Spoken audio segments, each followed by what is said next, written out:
Ya pun, Salam Fransiskus berjiwa besar. Perkenalkan, saya Teresia Ningrum. Saat ini saya mengajar di SD Fransiskus Ularalo Bandar Lampung dan saya mengajar di kelas 4B. Saya sudah bekerja di SD ini kurang lebih selama 1 tahun. Hari ini kita akan belajar tentang sumber daya alam. Apa sih adik-adik yang adik-adik ketahui tentang sumber daya alam? Mari kita simak. Sumber daya alam.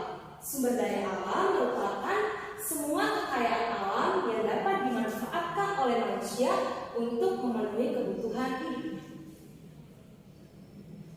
Nah, berdasarkan ketersediaannya, sumber daya alam dibedakan menjadi 2. Yang pertama, ada sumber daya alam yang dapat diperbarui. Artinya adalah sumber daya alam ini tidak akan habis walaupun digunakan secara terus-menerus. Contohnya adalah air, kemudian ada tanah, selanjutnya ada hewan, kemudian ada juga tumbuhan, dan ada juga matahari. Dan sumber daya alam yang kedua adalah sumber daya alam yang tidak dapat diperbarui. Artinya apa sih anak-anak sumber daya alam yang tidak dapat diperbarui? Jadi sumber daya alam yang tidak dapat diperbarui itu artinya sumber daya alam ini akan habis jika digunakan secara terus-menerus. Contohnya ada minyak bumi, ada batu bara, biji besi, marmer, emas, dan yang lain. Nah, di sini kita akan mengetahui bagaimana sumber daya alam itu dengan menggunakan bilik sumber daya alam. Halo anak-anak, di sini berjumpa lagi dengan Ibu Yuni. Hari ini kita akan belajar tentang sumber daya alam menggunakan bilik sumber daya alam. Di sini anak-anak perlu anak-anak ketahui bahwa Indonesia ini termasuk ke dalam negara kepulauan. Artinya apa di sini? Indonesia memiliki banyak sekali sumber daya alam. Contohnya di sini ada minyak bumi, ada air, emas, hewan, dan masih banyak lagi. Nah, anak-anak, sumber daya alam itu berdasarkan sifatnya dibedakan menjadi 2. Ada sumber daya alam yang dapat diperbarui dan sumber daya alam yang tidak dapat diperbarui. Apa saja sih anak-anak sumber daya alam yang dapat diperbarui? Artinya adalah sumber daya alam yang tidak akan habis walaupun digunakan terus-menerus. Sedangkan sumber daya alam yang tidak dapat diperbarui artinya sumber daya alam yang akan habis apabila digunakan terus-menerus. Coba anak-anak lihat, kalau air termasuk ke dalam sumber daya alam yang mana ya?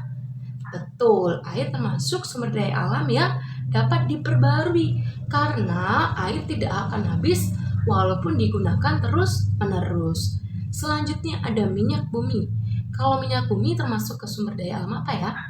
Iya, minyak bumi termasuk ke sumber daya alam tidak dapat diperbarui karena minyak bumi jika digunakan terus-menerus akan habis. Sekarang di sini Ibu Yuni sudah ada 2 tempat. Di sini ada sumber daya alam yang dapat diperbarui dan sumber daya alam yang tidak dapat diperbarui. Nah, di sini anak-anak diminta untuk mencocokkan apakah gambar yang ada di tengah ini termasuk sumber daya alam yang dapat diperbarui atau sumber daya alam yang tidak dapat diperbarui. Sekarang kita tebak. Ini ada hewan. Kalau hewan termasuk apa ya anak-anak ya? Iya, hewan termasuk ke dalam sumber daya alam yang dapat diperbarui. Oke, di sini ada hewan lagi. Maka kita letakkan di sumber daya alam yang dapat diperbarui. Sedangkan di sini ada batu bara. Batu bara kita letakkan di mana ya? Iya, kita letakkan di sumber daya alam yang tidak dapat diperbarui. Nah, di sini ada apa lagi anak-anak?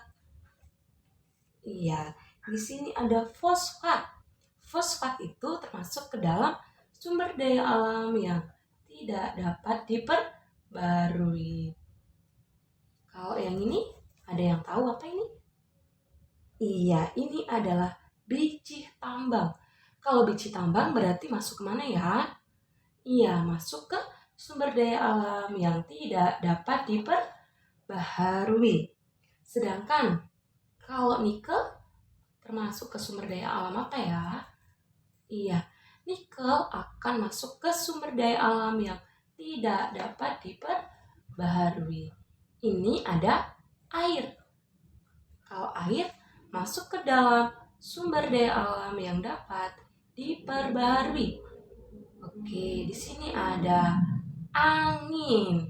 Kalau angin masuk ke dalam mana ya anak-anak ya?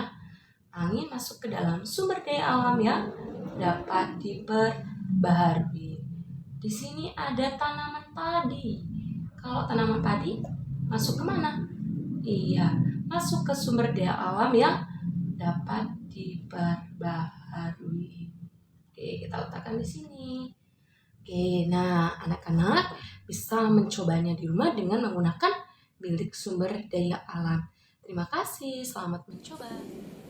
Nah, seru kan kalian sudah belajar sumber daya alam menggunakan bilik sumber daya alam.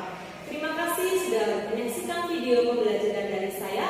Semoga dapat bermanfaat. Salam Fransiskus berjiwa besar. Kami Fransiskus Pahuman, cerdas, berkarakter, dengan profil pelajar Pancasila menuju Indonesia Emas. Sampai jumpa.